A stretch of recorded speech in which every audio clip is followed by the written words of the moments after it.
এছাড়াও আমরা যেটা বলেছি,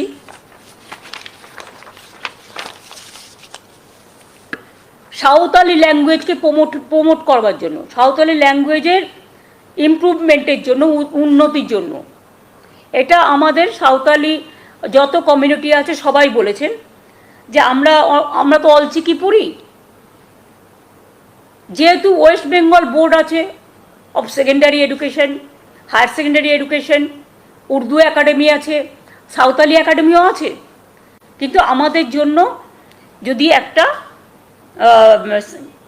ডেডিকেটেড ব্রাঞ্চ করা হয়, তো আমরা সেজন্য বলেছি যে dedicated branch of sub regional language, যেটা সাঁওতালিদের জন্য হবে in school department, school education department, এবং তাতে অন্যরাও যদি অংশগ্রহণ করতে চায়, আরও যেমন ল্যাঙ্গুয়েজ আছে তাদেরকেও এই সুযোগ সুবিধাটা আমরা দেব, যেমন রাজবংশী আছে, নেপালি আছে, সুতরাং এটাও মেনে নেওয়া হয়েছে।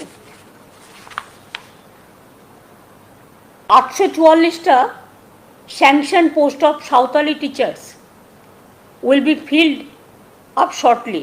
Santali teachers will be filled up, মানে তাড়াতাড়ি ভরা হবে 844টা স্যাংশন পোস্ট, এবং অ্যাটলিস্ট একটা Santali medium along with English section, secondary higher secondary school with hostel facility will be set in each block of Jhargram district.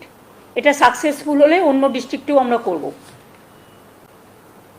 Santali initiate certificate diploma course Santali in dance and music and construction of hostel in Santali Ramchandra Murmu university, সাধু Ramchandra university Jhargram, এখানে করা হবে, মানে cultural দিক থেকে।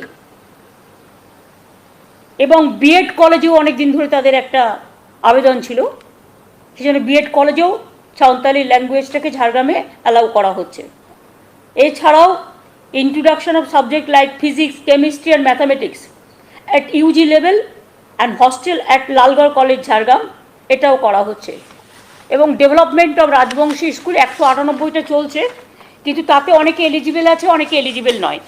যেখানে টিচাররা আমরা দেখব কোয়ালিফাই করছে, তাদের এমনকি প্যারা টিচার নিতেও আমরা রাজি আছি, কোনো অসুবিধা নেই, as per government rules, government law মেনে।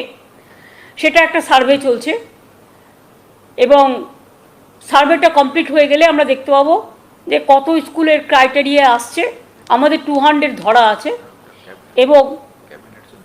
এবং ক্যাবিনেট এটা একটা সিদ্ধান্ত নিয়েছে। এগুলো সবটাই আমি যা বলছি টোটাল সিদ্ধান্তটাই ক্যাবিনেট নিয়েছে সাঁওতালি। এবং এখানে প্যারামিটার হচ্ছে যে যার কোয়ালিফিকেশান এলিজিবল হবে, এবং আরেকটা আমরা করতে পারি কিছু অশিক্ষক কর্মচারী যারা হয়তো পড়াচ্ছে কিন্তু তার কোয়ালিফিকেশান নেই, সেখানে যেটা অ্যাডজাস্ট করা হবে আইন মেনে, হ্যাঁ, অ্যাসিস্ট্যান্ট হিসেবে, এবং তাদের একটা সময়ও দেওয়া হবে যাতে তারা পড়াশোনা আরও হায়ার এডুকেশান নিতে পারে। এই একটা এগুলো করা হয়েছে।